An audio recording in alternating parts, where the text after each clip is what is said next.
Here's another story for you. Unconstitutional Texas bill would make enforcing federal gun laws a felony. So this maniac of a guy, and we talked about him last week on the show, he's the farthest right of the right of the right when it comes to Texas state representatives. His name is Steve Troth, right?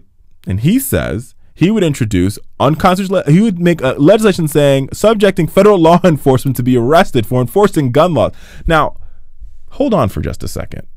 He wants the Texas Rangers or police officers or sheriffs or whatever they call themselves down in Texas. And if you're listening or watching in from Texas, God bless Texas, but this is crazy, and you know it too. And the truth of the matter is, he wants them to be arrested for enforcing the federal gun laws. Now, how much sense does that make?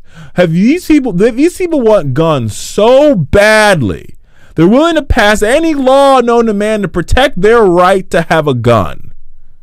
What happened to the rights of those 26-year-olds that died in Newtown? What happened to their rights? Were their rights ever considered? How about the people that were shot in Aurora? How about Congressman Gabby Giffords? Anybody consider her rights when she was shot down by a loony bin, a Looney Tune who came from the loony bin, who probably got his gun from a loony bin gun show, where there is no background checks, there is no regulation, there's nothing. I just don't get it.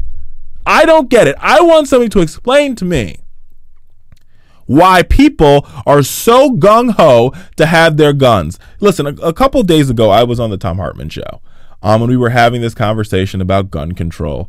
And I was on with a friend of mine, and he's a colleague of mine. I wouldn't say friend, but a colleague from the Daily Caller. And he says, well, in a case of a tyranny, we need to make sure that we have guns. And I'm like, what country do you live in, dude? We're not in the Arab Spring. This is not Tunisia. Okay, this is not Egypt. It's not Syria. It's not Bahrain. It's not Yemen. There's no, I guarantee you, I'm not saying there isn't a possibility that we have tyranny in America. That is also very real and very possible. But when is that going to happen? When is that going to logically happen? You tell me a time when there's going to be tyranny in America where everybody has to have their rifle in their hand so they can save themselves. And I'll tell you, the crazy part about this whole thing is that the Republicans are the ones, people like the colleague of mine that I'm talking about, are the ones that walk around with the Constitution in their front pocket. They talk about constitutional values and why we got to uphold 3 branches of government. They believe the Constitution. They will sleep with the Constitution if they could. Yet still, they think there's going to be a chance of tyranny. Those things are almost mutually exclusive. They're mutually exclusive because believing in the Constitution, believing in 3 strong branches of government, and a strong government is absolutely the opposite of tyranny, which means you don't need a gun. Come on, get real, people, get real.